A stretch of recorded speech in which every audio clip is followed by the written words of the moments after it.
గొర్రెల మధ్య వీణ పట్టి పాడే చిన్నవాడు. మనుషులు చూచేది రూపం అయితే దేవుడు చూచేను హృదయం.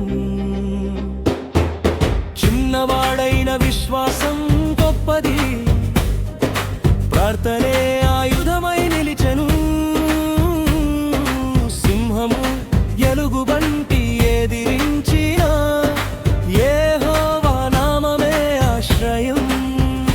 దావీదు దావీదు దేవుని మనసుకి ఇష్టుడు, కన్నీళ్లలోనూ విజయాల్లోనూ దేవుడే అతని బలము. దావీదు దావీదు చరిత్రను మార్చిన విశ్వాసి, పడినా లేచిన యెహోవాను విడవని సేవకుడు.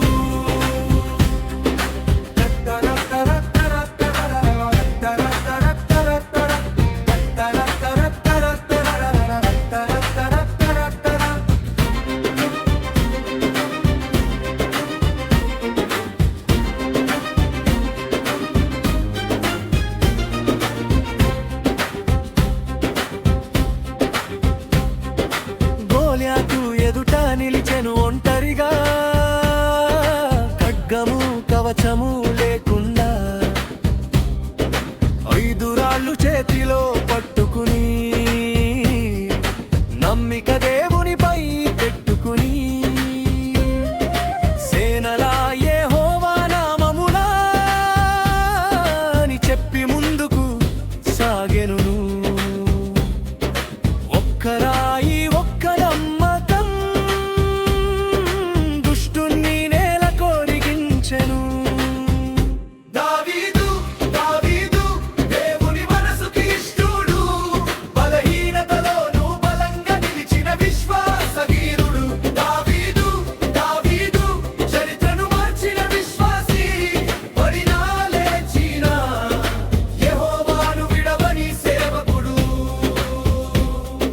చివరి పల్లో వెంటాడిన, అరణ్యాలలో దాక్కున్న, శత్రువుని చంపే అవకాశం వచ్చినా పాపముని దూరంగా ఉంచేను యెహోవా అభిషిక్తుని. చేయి ఎత్తదు అన్నాడు, సహనము వినయము నేర్చుకుని కాలానికి ఎదురు చూచాడు. కాలము నిండగా రాజయ్యాడు, యెరూషలేము సింహాసనం ఎక్కాడు. తప్పులు చేసిన మనిషే అయినా పశ్చాత్తాపమే మార్గమైంది. శుద్ధ హృదయం నాలో సృష్టించుమా అని కన్నీళ్లతో ప్రార్థించాడు. పామాని ఒప్పుకున్న రాజుని కృపతో దేవుడు ఎత్తుకున్నాడు.